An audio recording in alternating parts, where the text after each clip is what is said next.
नमस्कार, डी24 speed news channel तुम्ही पाहू शकता। आसाम व बंगाल या ठिकाणी झालेल्या निवडणुकीमध्ये आज भाजपचा दणदणीत विजय। भाजपची सरकार या ठिकाणी होणार।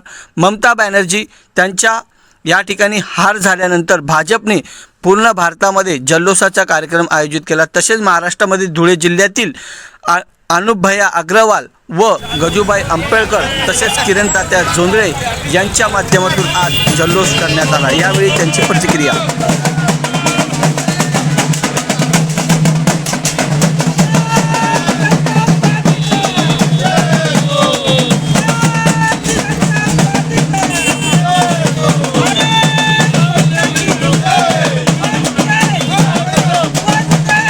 भारतीय जनता पार्टीला दिलेला आहे।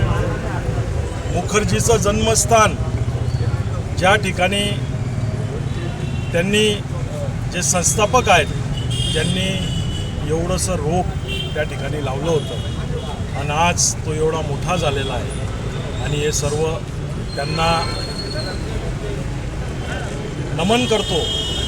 आणि त्यांच्या जन्मस्थानी आज भारतीय जनता पार्टीने सत्ता त्या ठिकाणी जनतेचे कामं करण्यासाठी प्राप्त केलेली आहे।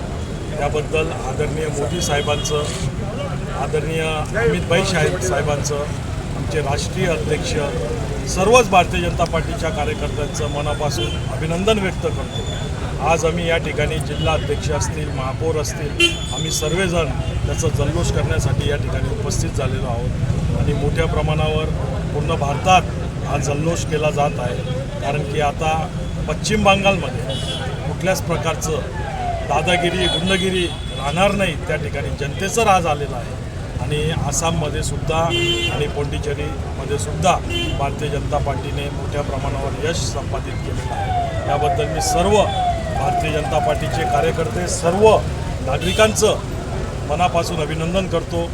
आणि भारतीय जनता पार्टीला जे यश मिळालं, नागरिकांची जी अपेक्षा आहे त्या अपेक्षेवर भारतीय जनता पार्टी निश्चितच खरी उतरणार।